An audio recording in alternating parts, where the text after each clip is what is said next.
So here we have the BMW 320i convertible on a 12 plate. I'm going to start off by showing you around the outside of the car, and then we'll hop in and run through some controls on the inside. But from the outside you can see it's a two-door car with alloy wheels. I'll start off by showing you inside the boot, and then we'll work our way around the rest of the car from there. So at the moment the roof is down, as you can see. You still have some boot space underneath there with the roof down, but let me show you what it's like when the roof is up. As you can see, when you have that roof up, you get loads of extra boot space. Okay, so we're just going to work our way back round to the front of the car, and then we'll hop in and run through some controls on the inside. But now that we've done a full circle of it, you can see it's in excellent condition the whole way round. Just briefly before we climb in, I think it's well worth seeing the interior from this exterior point of view. You get leather seats, as you can see. There's plenty to run through on the dashboard, so let's hop in and we'll do that now. Okay, now that we're inside the car, we're going to start with the dials. On the left-hand side, we have the speedometer and fuel gauge, and on the right-hand side, the rev counter. In the middle, you can see the total miles for the car, which are 56,120.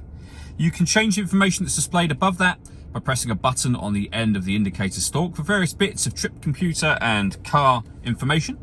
If I back out to the steering wheel, we have phone controls on the left-hand side, as well as stereo controls, and the stereo controls continue over on that right-hand side. Underneath that, we have cruise control. Over in the center, we've got the satellite navigation, as you can see. This is BMW's business nav.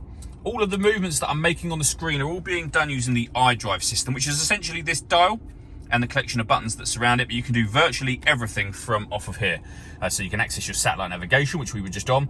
You can pair your phone. We can go into the radio menu, and you'll see there that this car has got FM and AM radio. If you want to listen to your own music, you can do. You do that under the CD multimedia heading just here.